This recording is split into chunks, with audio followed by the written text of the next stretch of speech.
Si vous appréciez la chaîne et aimeriez contribuer à son développement, utilisez le lien dans la description pour vos prochains achats sur Philibert. Bonjour tout le monde, aujourd'hui on regarde comment jouer à Agricola, les fermiers de la lande. Donc c'est pour 2 joueurs seulement celui-là. Donc premièrement, pour la mise en place, vous allez placer le plateau comme ceci au centre de la table. Ensuite, chaque joueur va recevoir un plateau pour leur ferme et 3 travailleurs chaque. Chaque joueur va aussi recevoir 9 petits morceaux de bois pour la clôture, comme ceci, donc 9 chaque. Puis on va en avoir 8 qui vont rester, puis on va tout simplement les placer à côté du plateau, juste ici. Ensuite, vous allez prendre les tuiles qui sont recto-verso, donc imprimées des deux côtés. Vous allez en prendre 4. Par contre, si vous jouez une partie avec les règles avancées, vous allez en prendre une 5e. Ensuite, vous allez prendre les 4 tuiles avec le dos jaune, comme ceci, tout simplement les placer en bas du plateau ici. Et si jamais vous voulez jouer une partie un peu plus avancée, vous pouvez prendre 4 bâtiments au hasard avec le dos vert comme ceci, puis les ajouter juste en bas ici.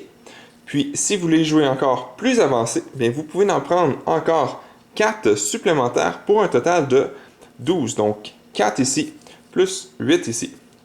Ensuite, vous allez placer toutes les ressources sur la table, ainsi que les petites granges ici.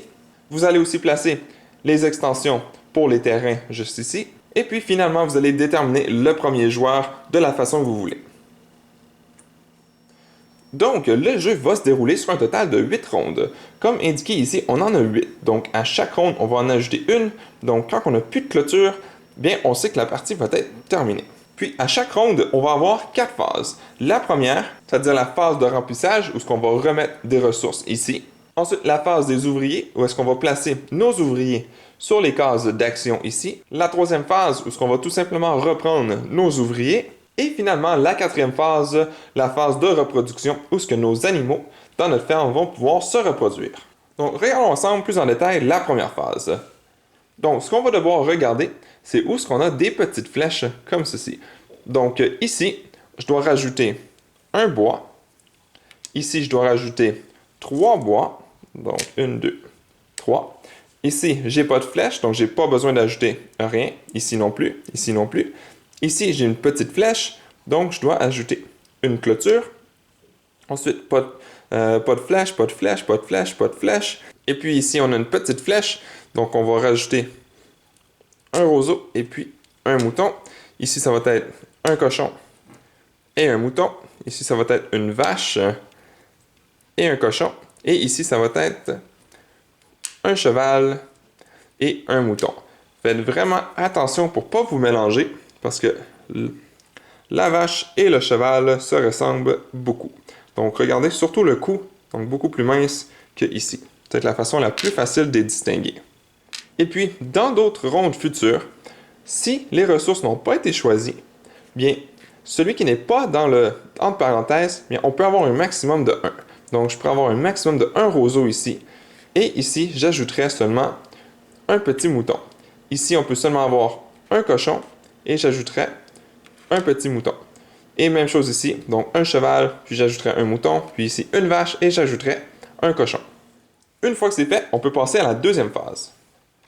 Donc, la deuxième phase, le placement d'ouvriers. Le premier joueur va prendre son premier ouvrier, puis va pouvoir le placer à quelque part sur le plateau. Par contre, on a quelques petites restrictions. Donc, allons voir.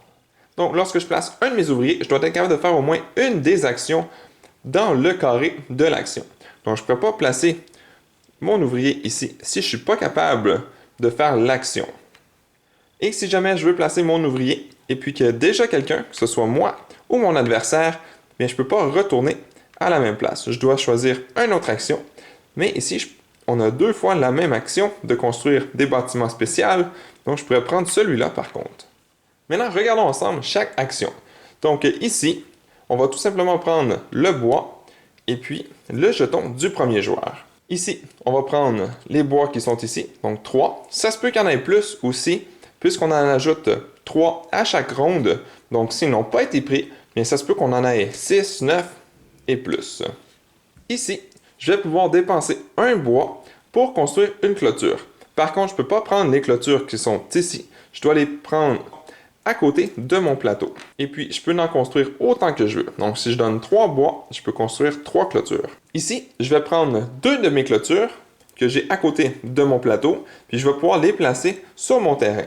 Donc, quand j'ai mon terrain, je vais pouvoir les placer entre les terrains, comme ceci, où ce que je veux. Par contre, je dois quand même en placer un minimum de 1. Donc, je ne pourrais pas juste placer mon ouvrier ici, puis rien faire, comme expliqué juste avant. Ensuite, si jamais ça vous intéresse, vous pouvez prendre 2 pierres, 2 roches, pour construire une clôture. Et ce, le nombre de fois que vous voulez. Ensuite, ici, seulement une fois, par contre, on peut payer 3 roches, puis un roseau, pour construire un stall. Donc, ça serait ceci. Ensuite, ici, on pourrait construire une petite grange comme ceci, puis gratuitement la première, et ensuite, on peut en construire autant qu'on veut par après, si on paye 3 bois pour chaque. Ensuite, ici, le nombre de fois qu'on veut, on peut payer 5 bois ou 5 pierres pour changer notre stall vers un stable. Donc, ça nous permet d'avoir un meilleur bâtiment. Ici, ça nous permet de construire un des bâtiments donc spécial avec soit le dos jaune ou le dos vert si jamais vous avez décidé d'en ajouter. Ensuite ici, on fait tout simplement prendre les ressources, donc une ici, ici 2, peut-être plus puisqu'on en ajoute à chaque ronde. Ici, vous prenez une de chaque. Ici, vous prenez toutes les clôtures qui sont disponibles, donc on en ajoute une à chaque ronde. Et puis, ceux que vous prenez vont dans votre inventaire et non sur votre plateau de la ferme. Et aussi, vous pouvez prendre une petite expansion, donc que vous allez tout simplement ajouter, à votre ferme comme ceci. Et puis finalement, donc si je viens ici, j'aurai les ressources qui sont ici. Si je viens ici, j'aurai les animaux qui sont ici. Ici, j'aurai ces animaux-là. Puis ici, j'aurai ces animaux-là. Aussi, les ressources et les animaux sont considérés comme illimités. Si vous en manquez, vous prenez tout simplement les jetons qu'on a ici. Et puis, par contre, les bâtiments ne sont pas illimités. Les clôtures ne sont pas illimitées non plus. Et les petites granges comme ceci ne sont pas illimitées non plus. Maintenant, regardons comment faire l'élevage des animaux. Donc, premièrement, sur certains bâtiments, on va avoir le symbole ici, dans une petite clôture rouge. Donc, ici, c'est un 1. Donc, je pourrais avoir un maximum de un animal juste ici. Donc, certains bâtiments, comme ici, ça va être 2. Donc, je pourrais en avoir 2 si je construis ce bâtiment-là. Je pourrais en mettre 2 à l'intérieur. Celui-ci, ça serait 5. Donc, si je construis ce bâtiment-là, mais je peux mettre 5 animaux à l'intérieur. Lorsqu'on place un nouveau bâtiment, bien, on peut le placer n'importe où. On n'est pas obligé de le placer à côté d'un autre bâtiment ou à côté d'une clôture qui a déjà été construite. Donc, je pourrais, même si j'aurais une extension, je pourrais le construire à l'autre bout comme ceci si je veux. Ensuite, une fois que vous avez un terrain clôturé, ici, ça compte comme une clôture. Donc, chaque bâtiment est entouré d'une clôture. Donc, ici, j'aurais ma clôture, je n'aurais pas besoin de venir en construire une ici. Donc, ce terrain ici serait considéré comme clôturé. Celui-ci, par contre, ne serait pas considéré comme clôturé. Donc, on a une clôture ici, une ici, mais on n'en a pas ici, ni ici. Donc, pour chaque carré clôturé, on peut avoir jusqu'à 2 animaux. Et puis, il doit être de la même sorte. Donc, je pourrais avoir un total de 4 moutons ou autres. Donc, ça n'a pas besoin d'être des moutons, ça peut être n'importe quel. Mais ceci serait considéré comme plein. Et puis, quand vous avez des clôtures, ça ne vous empêche quand même pas de construire des bâtiments à l'intérieur. Par exemple, si je voudrais construire celui-ci, je pourrais quand même venir le mettre à l'intérieur, comme ceci. Par contre, même si ceci est considéré comme une clôture sur le bâtiment, je dois quand même laisser la clôture qui est ici. Je ne peux pas la reprendre.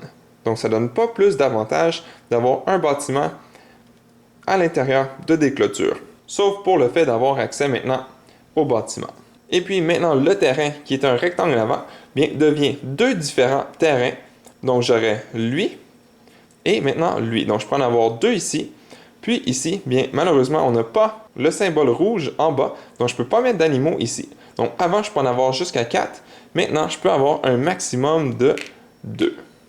Ensuite, on peut avoir des petites granges comme ceci. Donc, si on en place une sur un terrain qui n'est pas clôturé, bien, on peut avoir un maximum de un animal, peu importe la sorte d'animal. Par contre, si on le place dans un terrain clôturé, bien, on va doubler la capacité du terrain clôturé. Donc, sans ceci, je peux en avoir un total de 4. Donc, 2 ici, puis 2 ici. Quand je mets ceci, bien, c'est tout le terrain au complet. Puis les granges, on peut seulement en avoir une par terrain. Donc, je ne pourrais pas en placer 2 dans un terrain pour avoir 2 animaux ou en avoir 2 comme ceci. Donc, il faudrait que je la place au moins ici. Donc, je peux en avoir 2 ici avant et puis 2 ici avant. Mais le fait que j'ai placé ceci, je vais pouvoir doubler le total. Donc, ce qu'on va faire, c'est tout simplement 2 plus 2, donc 4 fois 2. Donc, je peux avoir jusqu'à 8 maintenant. Et puis, si je décide d'en ajouter une deuxième, donc pas sur le même terrain, par contre, ça doit être un terrain différent, je vais le placer ici. Puis, on va doubler encore une fois. Donc, on avait dit 2 plus 2, donc 4. Celui-ci vient doubler, donc 2 plus 2, 4 fois 2, 8. Puis, celui-ci va doubler encore. Puis, donc, on avait 8 fois 2. Donc, je vais pouvoir avoir un total de 16 animaux juste ici. Par contre, assurez-vous que ce soit toujours la même sorte d'animal. Puis, si jamais vous en avez 3, donc c'est 2, 2, 2, donc 6. On en rajoute ici, donc fois 2, qui donnerait 12. Si on en a un deuxième, fois 2, donnerait 24. Si on en aurait un troisième, bien, ce serait 48. Et puis, les bâtiments et les granges ne peuvent jamais être déplacés une fois qu'ils ont été construits. Même chose avec les clôtures, on ne peut pas les déplacer. Par contre, les animaux, on peut les déplacer. Donc, puisque ici, je peux en avoir un maximum de 1, ici, je peux en avoir jusqu'à 4, puis que j'ai réussi à avoir un cochon de plus.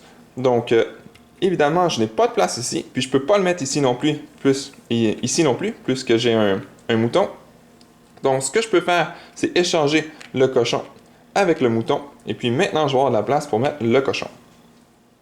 Une fois que vous avez terminé de placer vos ouvriers, que vous avez pris les actions, que vous avez placé les animaux ou les ressources, ou peu importe, construit des nouveaux bâtiments, la deuxième phase va être terminée. Donc, on va pouvoir passer à la troisième phase, qui est tout simplement de reprendre nos travailleurs comme ceci. Ensuite, on va pouvoir passer à la quatrième phase, la phase de reproduction. Donc, on va regarder les animaux qu'on a. Puis, si on a au moins une paire, donc ici, j'ai 2 cochons. Donc, je pourrais avoir un cochon de plus. Puis ici, j'ai 2 moutons. Donc, je pourrais avoir un mouton de plus. Puis, même si j'aurais, par exemple, 2 paires de moutons, bien, j'aurais quand même seulement un mouton de plus. Donc, on peut seulement avoir un animal de chaque espèce chaque. Donc, dans ce cas-ci, par contre, je n'aurais pas les 2 ici. Donc, ici, puisque j'en ai 2, je vais pouvoir avoir un mouton de plus. Puis, j'ai de la place pour le placer dans l'enclos ici. Donc, je peux le placer ici.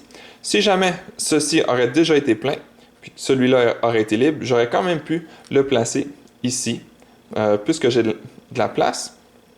Donc, on n'est pas obligé de le placer directement avec ses parents, si on veut. Donc, ici, ça va. Maintenant, j'ai 2 cochons.